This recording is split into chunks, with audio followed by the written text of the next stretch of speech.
Dezembro de 1945. Um esquadrão de aviões da Marinha dos Estados Unidos desaparece perto da costa da Flórida. Março 1918. Um enorme navio cargueiro da Marinha dos Estados Unidos a caminho de Baltimore também desaparece. Durante anos, mais navios e aviões desapareceram numa zona de 1 milhão de quilômetros quadrados de oceano aberto. Há muito tempo, fonte de mistério, lenda e medo. Este é o Triângulo das Bermudas. Utilizando hoje nova tecnologia, podemos remover as águas, camada por camada, e revelar uma paisagem escondida. Vamos drenar o Triângulo das Bermudas. Abrindo o caminho cada vez mais fundo, vamos explorar seus cantos mais obscuros, tentando resolver alguns dos maiores mistérios do Triângulo. Quando as águas forem totalmente drenadas, o que encontraremos no fundo do Triângulo das Bermudas? Mistérios do Triângulo das Bermudas. Bermudas. Um oásis numa ilha a 1.046 quilômetros do leste dos Estados Unidos. Durante séculos, tem sido um refúgio para o transporte no Atlântico, mas as águas da ilha escondem uma ameaça mortal. Ao mesmo tempo que é incrivelmente atraente, também é uma área seriamente evitada pelos marinheiros sem experiência específica das Bermudas. O nome Bermudas causa medo nos corações de marinheiros. O lugar ficou conhecido como a Ilha do Diabo. O paradoxo das Bermudas como paraíso era literalmente um cemitério de navios nos primeiros 200, 300 anos. Como zelador de naufrágios, Felipe Rudia localiza e monitora os históricos navios naufragados nas Bermudas. E existem muitos aqui para mantê-lo bem ocupado. Na verdade, estas águas podem ter provocado o naufrágio de até 300 navios. Por que tantos navios afundam neste mar claro como cristal, tão próximo da Terra?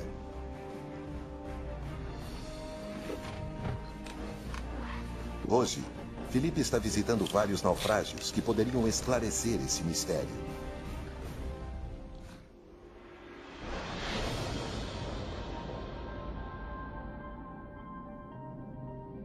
Primeiro, o Mary Celestia. Um navio a vapor com casco de ferro que transportava suprimentos na Guerra Civil Americana. Ele deixou Bermudas, chegou na costa sul e teve seu fim bem aqui. É bem curioso, porque estamos a apenas 800 metros da costa.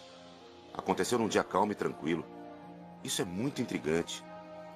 Estamos tentando descobrir como isso aconteceu.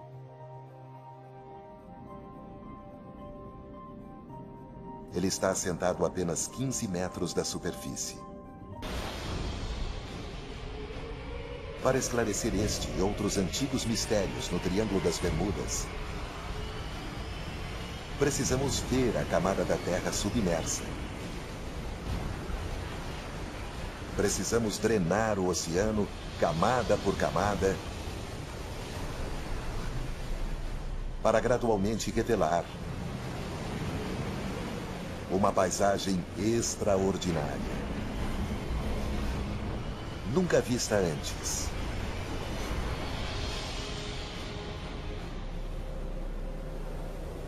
Só é possível olhar as profundezas do Triângulo das Bermudas com uma tecnologia de rápido desenvolvimento chamada mapeamento com sonar. O mapeador sonar lança ondas sonoras para o assoalho oceânico. Os sinais de retorno revelam a forma e a profundidade da terra abaixo. E é a tecnologia do sonar que pode ajudar a revelar a causa de centenas de naufrágios ao redor da ilha. E aí, Nick, como é que tá? Muito bem, e você? O geólogo Nick Hutchins é um explorador moderno. Hoje ele está usando o mapeador sonar para buscar sinais de formações específicas submarinas, próximas de onde estão alguns naufrágios das Bermudas. Estamos procurando depósitos de minerais. E eles podem estar na forma de escapes extintos de fontes hipotermais, conhecidas como fumarolas negras. Nick acredita que os escapes hoje extintos poderiam conter metais e minerais raros. Nós vamos procurar ouro e cobre. E com as crostas existentes, platina, cobalto, níquel e particularmente os raros óxidos metálicos, que são importantes hoje porque são vitais para toda a nossa tecnologia moderna. Para buscar os valiosos metais, Nick está usando um sonar multifeixe. Os dados revelam uma paisagem submarina extraordinária ao redor das Bermudas, incluindo o que parece ser a beirada de uma montanha. Temos um grande platô plano. Nós vamos até o que chamamos de a beirada. Chegamos na lateral, que é uma encosta de cerca de 60 graus, que desce 630 metros. É um conhecimento fascinante. Mas por que estamos investigando a beirada de uma montanha submersa próxima da costa das Bermudas? Para isso fazer sentido, precisamos ver o todo. Usando os últimos dados do sonar ao redor das Bermudas, agora podemos virtualmente drenar toda esta água. Retirada a água, a pequena ilha parece empoleirada num topo de montanha espetacular. Uma montanha submarina de 4.000 metros de altura, isolada no meio do Oceano Atlântico. Mas como ela chegou aqui? Hoje a ilha está aqui devido a uma importante erupção vulcânica que aconteceu nesse local isolado no platô oceânico que se estende da fase mais antiga de desenvolvimento do Oceano Atlântico. O vulcão foi crescendo cada vez mais durante milhões de anos, até finalmente se elevar acima da superfície do oceano. Ele entrou em erupção e completou uma enorme ilha vulcânica que ficaria a 900 ou 1.200 metros acima do atual nível do mar. Depois que o vulcão se tornou extinto há 30 milhões de anos, vento e chuva erodiram a montanha até ficar um platô, uma superfície plana. Quando então o nível do mar subiu depois da Era do Gelo, Bermudas foi deixada como uma pequena ilha no topo de uma montanha marinha. Hoje, os recifes que se formaram sobre a encosta deste antigo vulcão cercam grande parte das Bermudas. Os recifes das Bermudas são uma barreira natural que protegem da fúria do oceano, mas tem sido o triste destino de muitos marinheiros. Esses recifes são potencialmente mortais para o transporte marítimo, mas é o que habita o recife que pode ser uma ameaça mais perigosa. Localmente são conhecidos como boilers ou breakers. Breakers são formados por um tipo de alga rochosa e das cascas de milhões de moluscos minúsculos. Juntos, eles criam uma estrutura de calcário incrivelmente dura, que pode crescer até 10 metros do solo oceânico, com os topos às vezes rompendo a superfície na maré baixa. Breakers são, na verdade, materiais mais duros que o recife ao redor, e por isso sobreviveram, e os processos que os criaram continuaram a persistir. Então, qualquer navio que batesse nessas estruturas, seja de madeira ou de metal, sofreria um impacto muito sério. Os breakers, às vezes, têm pontas afiadas, que podem perfurar um casco de navio como um abridor de latas, potencialmente afundando em minutos. E podem ser mais letais em clima calmo. Uma ironia dos breakers é que são mais visíveis com ondas fortes e tempestades. Na verdade, os breakers são mais perigosos num dia calmo e tranquilo, porque não são vistos. Foram os breakers que causaram muitos dos naufrágios das Bermudas. O Mary Celestia é um deles. Esta ameaça escondida cerca Bermudas. Um legado mortal de seu passado vulcânico. Drenar a Ilha das Bermudas ajudou a explicar as centenas de naufrágios encontrados aqui. Mas este é apenas um pequeno canto de um vasto triângulo que se estende de Bermudas, no ponto norte, e vai até Porto Rico, no sul, com a costa da Flórida formando a ponta oeste.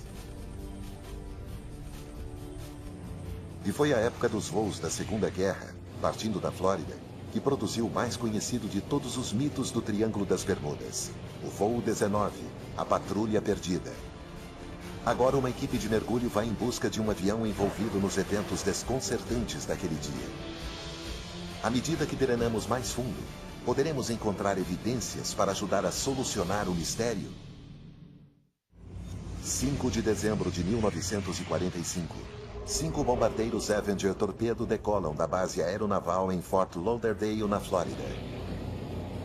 O voo 19, como foi denominado, é uma missão de treinamento de rotina ao longo da costa do Atlântico.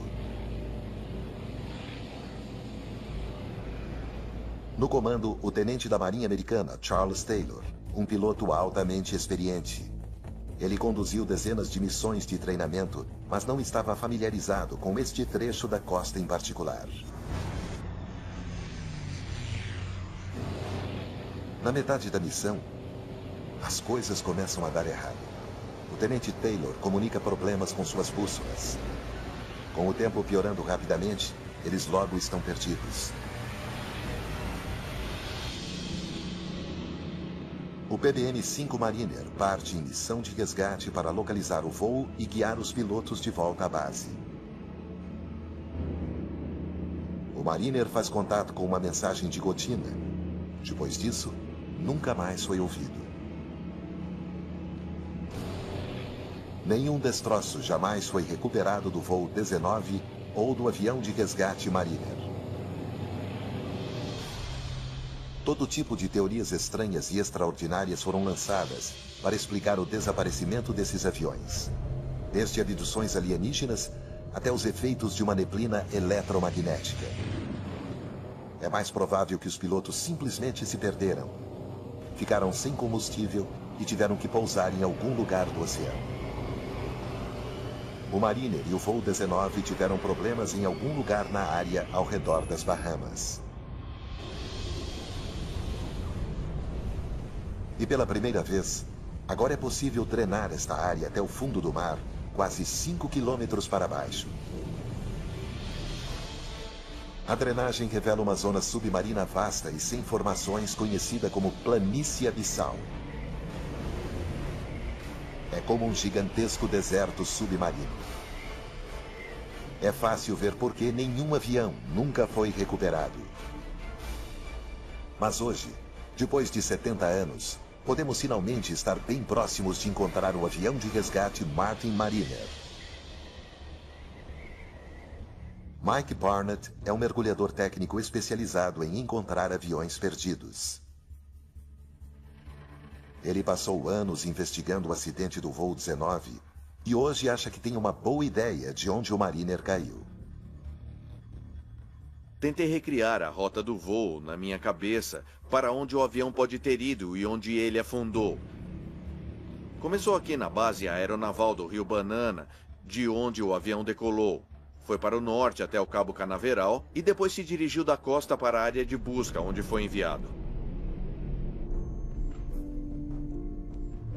Sabemos que meia hora depois de decolar, uma explosão foi avistada. Um cargueiro relatou ter visto uma explosão no ar. Quando o navio chegou, nenhum destroço foi encontrado. Ou o avião afundou ou partes foram levadas pela corrente do Golfo. Hoje, Mike e sua equipe vão em busca dos restos do avião perdido. O local onde hoje vamos investigar está a 70 metros de profundidade e cerca de 80 quilômetros da costa. É uma área potencialmente suspeita que vale a pena investigar porque está numa região um pouco ao norte de onde esperaríamos encontrar. Mas com a corrente do Golfo, ele pode estar mais ao norte. Pescadores locais relataram destroços nesta área. E Mike os está procurando em seu sonar. Acabamos de passar sobre o alvo. É bem discreto e bem pequeno, o que é de se esperar de um avião. Nesse ponto, vamos nos preparar para verificar. Mergulhar, mergulhar. O alvo está a mais de 67 metros da superfície. Mike acha que pode ser um avião, mas ainda não pode dizer se é o Mariner. A visibilidade nessa profundidade é bem limitada e uma forte corrente torna a busca realmente desafiadora. Estamos perto. Há muito peixe. Naufrágios atraem peixe. Sabemos que estamos nas imediações. Então, no meio da escuridão, os mergulhadores localizam alguma coisa. Isso é a roda do nariz do avião.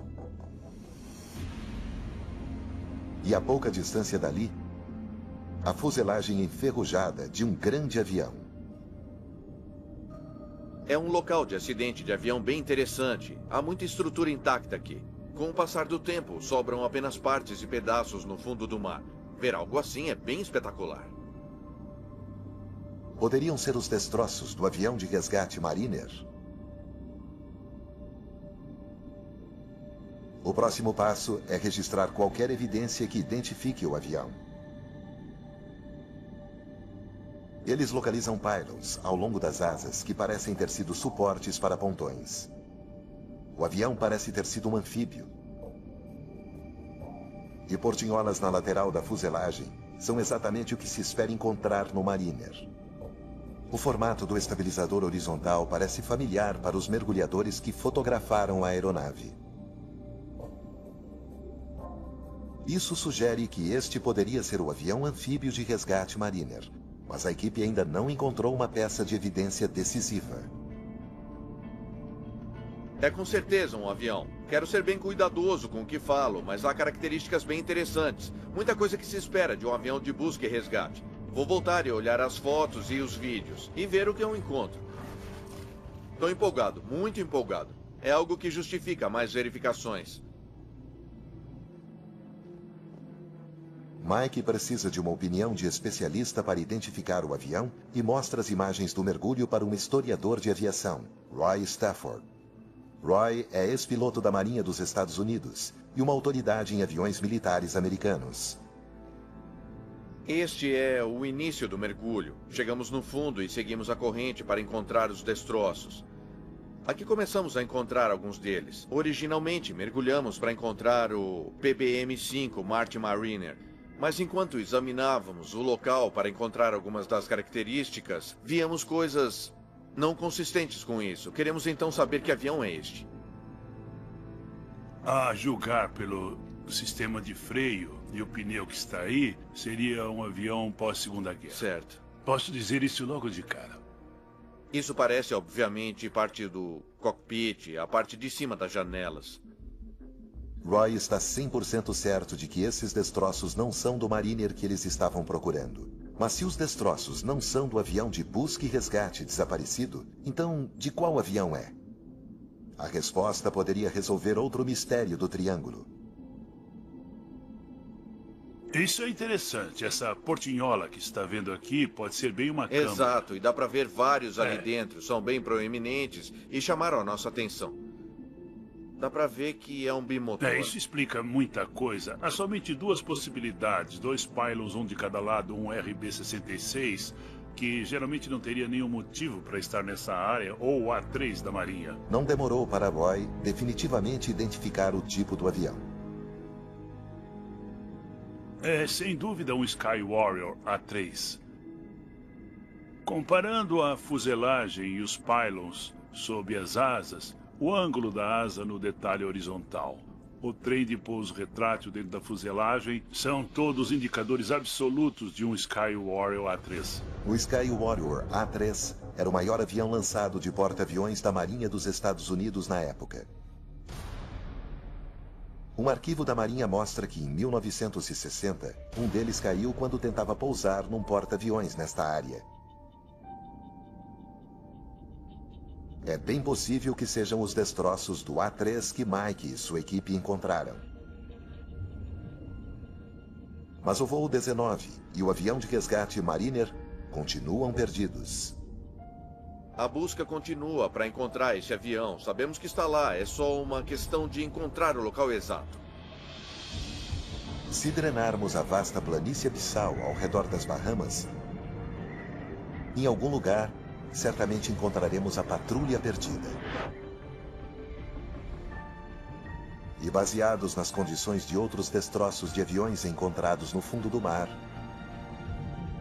é assim que esperamos que estejam, depois de 7 décadas no mar.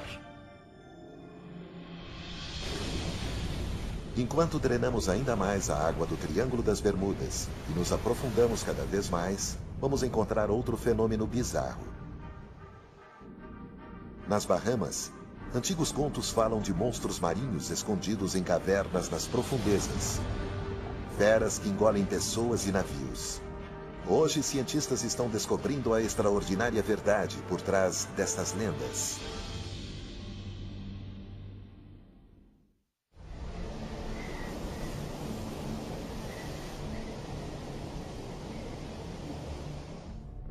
A quase 90 quilômetros da costa da Flórida, na ponta oeste do Triângulo das Bermudas, estão as Bahamas. Um arquipélago de mais de 700 ilhas. É aqui que encontramos uma das forças naturais mais misteriosas do Triângulo. Redemoinhos, que segundo a lenda local, podem engolir pessoas e navios. Com quase 5 quilômetros de oceano drenado, uma paisagem estonteante se revela. As Bahamas ficam no topo de um vasto platô de calcário que se eleva do solo oceânico. É conhecido como a Grande Escarpa das Bahamas. Penhascos mais altos que qualquer um encontrado em terra seca se elevam a 4.500 metros, quase 3 vezes mais altos que no Grand Canyon. Perto do litoral, um outro fenômeno. Algumas das formações geológicas mais estranhas encontradas no mundo todo. Elas são chamadas os buracos azuis, que são gigantescas cavidades submarinas que se estendem por dezenas de metros abaixo do nível do mar. O buraco azul de Jim é o maior e mais profundo de todos. Tom Iliffe é um dos principais especialistas em buraco azul no mundo e conhece bem os perigos. Teve ocasiões em que a pessoa chegou muito perto da beirada. Lá existe um declive de areia muito íngreme que cai dentro do buraco azul. Então, se você não tomar cuidado e der um passo em falso bem na beirada, você vai deslizar para o fundo. Durante anos, o buraco azul de Jim engoliu muitas vidas. Os habitantes locais mantêm distância, alarmados com alguns dos contos sobrenaturais. Nas Bahamas existem muitas histórias e lendas folclóricas pertinentes aos buracos azuis. Uma delas fala de um monstro chamado Lusca, que habita o fundo do buraco azul.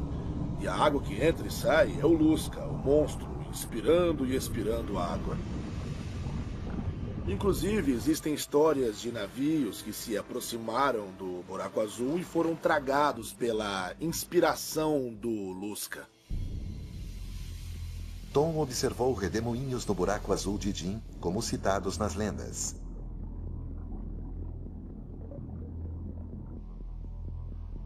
Quando a maré subiu, eu vi 3 vórtices ou redemoinhos tragando ao mesmo tempo água para dentro da caverna. Tom quer descobrir uma explicação racional para esse estranho fenômeno. Há um efeito de maré aqui. Mas poderiam também ser outras forças operando na profundeza desconhecida do buraco azul? O único jeito de descobrir é mergulhando. Tom vem explorando buracos azuis nas Bahamas há mais de 20 anos. E eles nunca deixaram de impressionar. Eles são portais para um outro mundo. Quando mergulhamos neles, é como ir a um lugar como nenhum outro do planeta. Os buracos azuis são uma formação natural incomum que hoje os geólogos parecem entender. Na última era do gelo, os níveis do mar eram mais baixos. Na época, todo este calcário estava na superfície. Chuvas ácidas se infiltraram no calcário, erodindo grandes vãos na rocha. No fim, o teto de um vão iria ruir, criando o formato distinto de garrafa do buraco azul. Quando o nível do mar subiu no fim da Era do Gelo, toda esta formação ficou submersa. Quando Tom mergulha dentro do buraco azul de Jim, de repente ele se alarga. Quando descemos 18 metros, nós encontramos uma câmara de 45 metros de largura. E quando descemos para cerca de 25 metros, ela alarga mais ainda, o dobro do tamanho. Provavelmente uns 91 metros de diâmetro do sistema.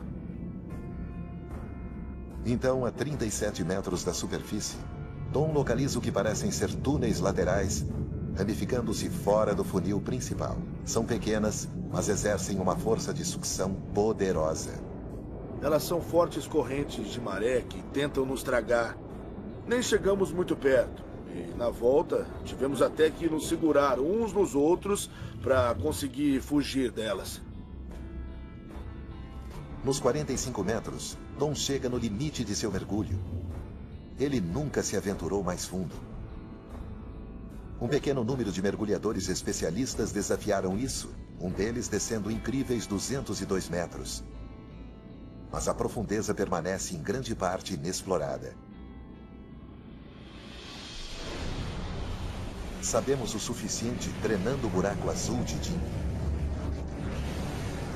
Revelamos não só a vasta caverna em forma de garrafa, mas também uma ramificação de túneis e fendas mais abaixo, nas profundezas. É o fluxo de água que entra e sai desses túneis que gera o efeito de redemoinho, e não um monstro marinho mítico. Sem a água, o buraco azul de Jim é uma estrutura geológica gourenta, mas é inteiramente natural. Os buracos azuis das Bahamas estão lentamente revelando seus segredos. Mas muitos outros fenômenos inexplicáveis continuam ocorrendo no Triângulo das Bermudas. Contos estranhos de gigantescas paredes de água surgindo do nada. E uma curiosa substância submarina cobrindo o solo oceânico com potencial para destruir navios.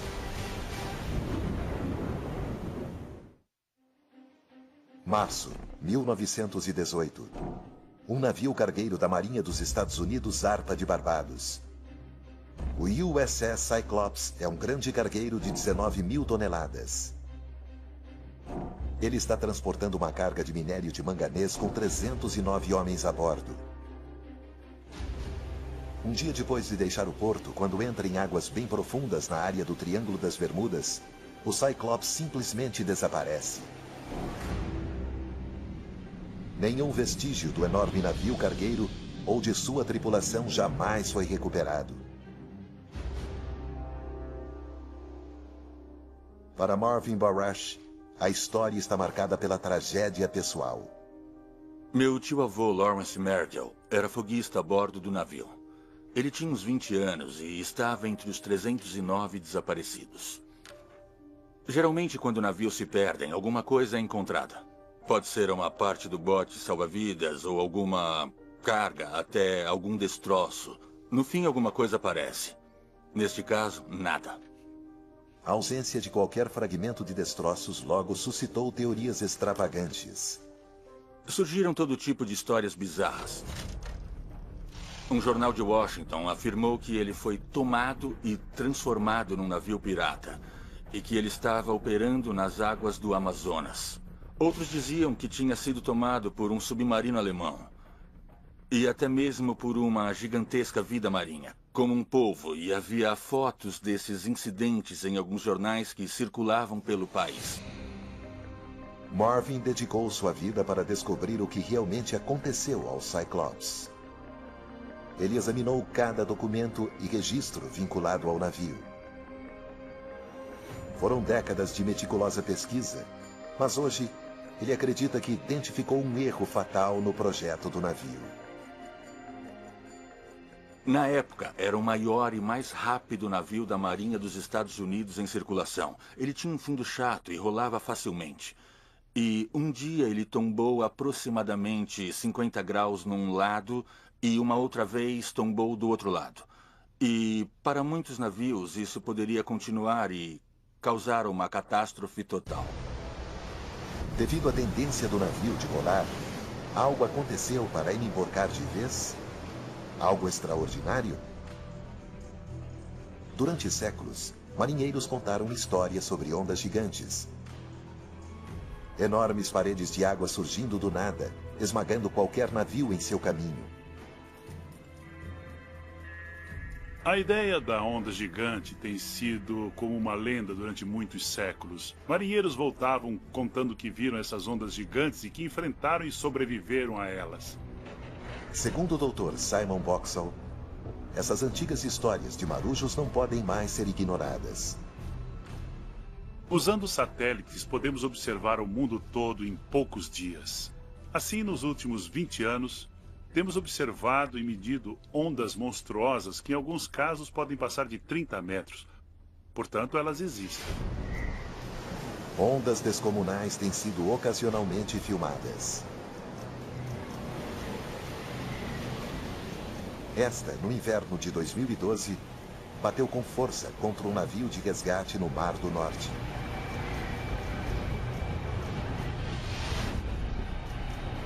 Devido então aos padrões extremos de clima no Triângulo das Bermudas, poderiam ondas gigantes, numa escala similar, ocorrer aqui? Temos o norte do Atlântico, as tempestades equatoriais, os sistemas de furacões chegando regularmente e temos as tempestades chegando do Golfo do México. E tudo isso junto cria um mar muito confuso e turbulento com ondas monstruosas. Produziram então os mares turbulentos do Triângulo uma onda monstruosa capaz de afundar o Cyclops? Há muito tempo, o Triângulo das Bermudas é considerado um lugar de mistérios. Agora, usando a última tecnologia para drená-lo, mitos são dissipados para descobrir o que realmente está acontecendo.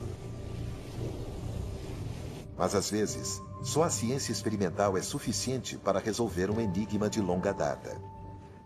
Universidade de Plymouth, sul da Inglaterra. O tanque de onda do Laboratório da Costa. Este é um dos mais avançados tanques de onda do Reino Unido. Ele pode simular uma grande variedade de condições oceânicas que ocorrem no Triângulo das Bermudas. Aqui os cientistas levam muito a sério a ideia de ondas gigantes ou monstruosas. Nós vamos nos focar em um local de 16 metros. Hoje, os oceanógrafos realizam uma experiência para determinar se uma onda gigante poderia ter afundado uma embarcação grande, como o navio da Marinha dos Estados Unidos desaparecido, o Cyclops. A equipe lança um modelo em escala comparável em tamanho ao Cyclops. Ele será colocado diretamente no caminho de uma onda monstruosa. Primeiro, ele gera um padrão de onda normal. Com ondas equivalentes a 7,5 metros de altura, a embarcação permanece estável. Mas quando ele simula um impacto de duas frentes de tempestade convergentes, logo há interferência no padrão da onda. E de repente, como se viesse do nada, uma onda gigante. É o equivalente a uma onda de mais de 15 metros. E o seu impacto no modelo em escala é bem claro.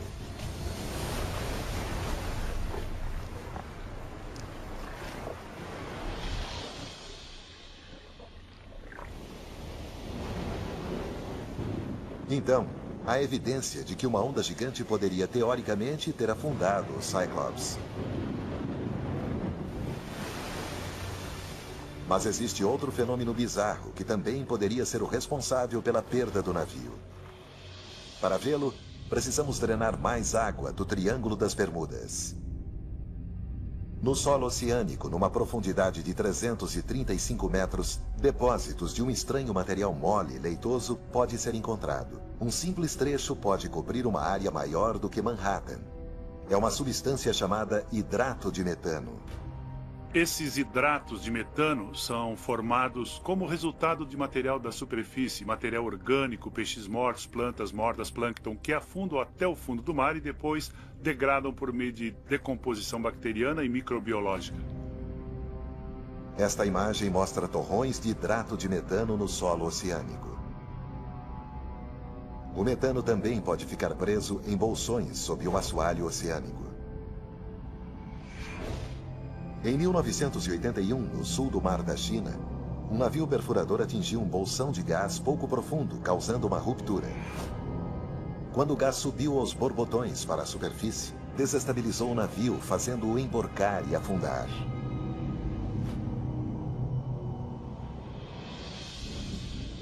Qualquer distúrbio em grande escala no solo oceânico, como um terremoto ou deslizamento, pode deslocar uma importante placa de hidrato de metano que se transformará em gás ao flutuar na superfície. Assim, uma liberação de hidrato de metano poderia potencialmente ter causado o emborcamento do USS Cyclops, principalmente por causa do projeto que o deixava propenso a rolar. Mas o único jeito de determinar o que realmente aconteceu ao navio é encontrando os seus destroços.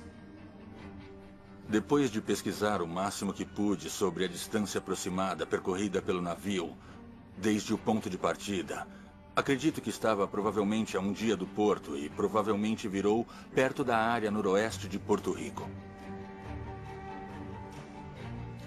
Marvin espera que um dia o local dos destroços possa ser encontrado. Encontrar o local da sepultura do Cyclops, do meu tio-avô e de todos os outros que serviram com ele seria importante.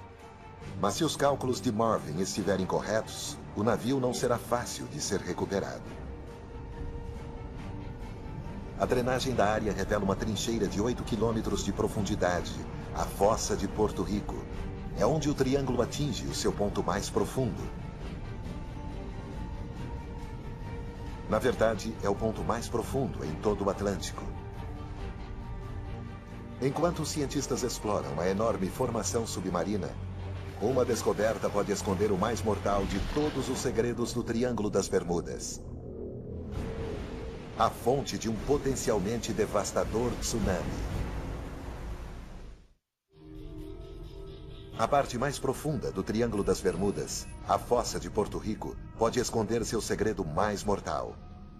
Por isso, os cientistas estão acelerando para explorar a região submarina mais inacessível de todas. Aqui no laboratório de sensoriamento remoto da National Geographic Society, eles desenvolveram uma nova tecnologia radical para filmar o oceano profundo. É a chamada Dropcam.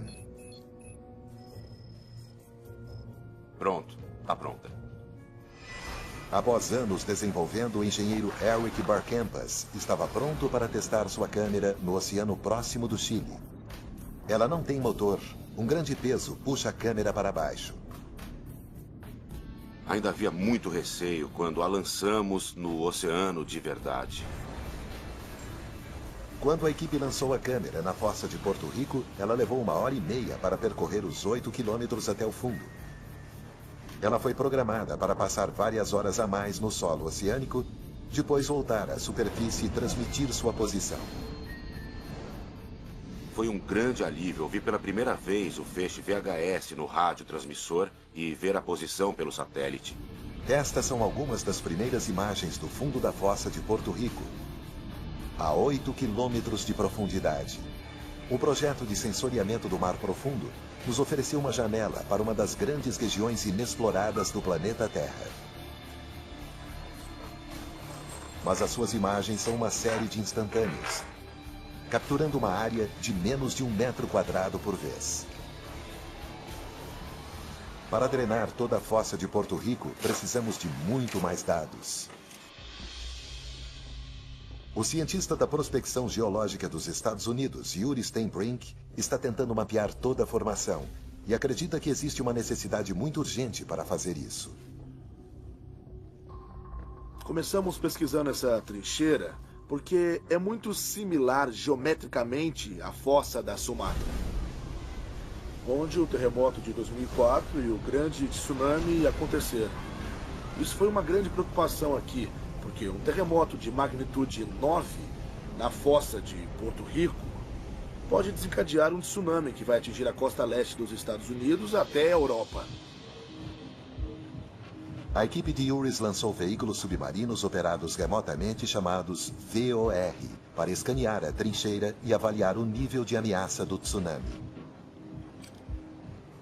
Os VORs disparam pulsos de sonar para obter uma leitura a mais precisa possível. O mapeamento em 3D revela as laterais íngremes dos vastos desfiladeiros submarinos. Em alguns vales e fraturas, tinha paredões que podiam alcançar quase 1000 metros de altura.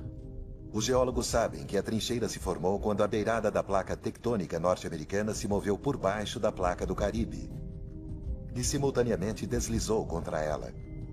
Mas os novos dados sugerem agora que este pode ser um terreno primário de deslizamento submarino. Eles podem mover rochas em áreas de centenas de quilômetros quadrados, o tamanho de grandes cidades ou até maior. A espessura das rochas pode ser de 200 metros ou mais. Estamos falando de cubos de 10, 20 quilômetros ou até mais. Então, um deslizamento submarino nesta escala pode potencialmente ameaçar o leste dos Estados Unidos com um tsunami, como Yuri temia. Pense em Boston, Charleston e Baltimore. E pense em todas as usinas nucleares que estão ao longo da costa. Nós temos que nos preparar para isso.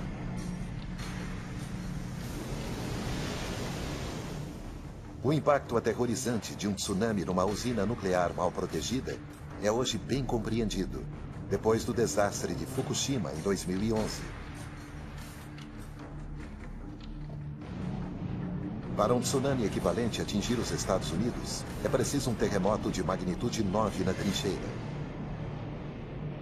Para entender a probabilidade de um tremor nesta escala, a equipe de Yuris cortou amostras de rocha no fundo da trincheira e as analisou no laboratório.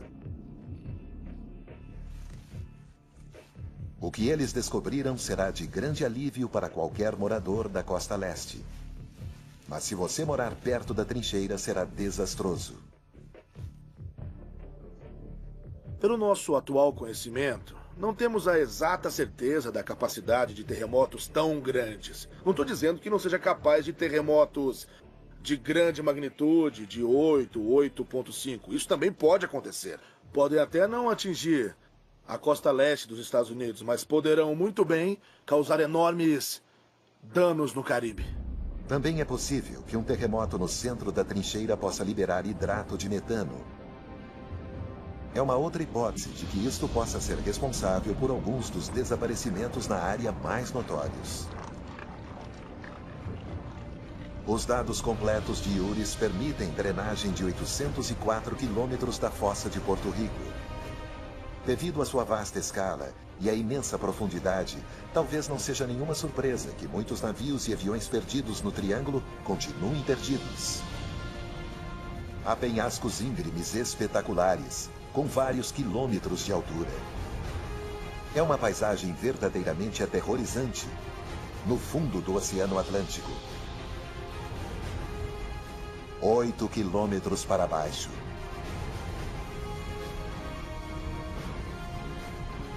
A drenagem do Triângulo das Bermudas nos mostrou pela primeira vez uma variedade incrível de terrenos, incluindo algumas das mais estranhas formações existentes nos nossos oceanos. Os mitos e as lendas do Triângulo são persistentes e profundamente enraizados.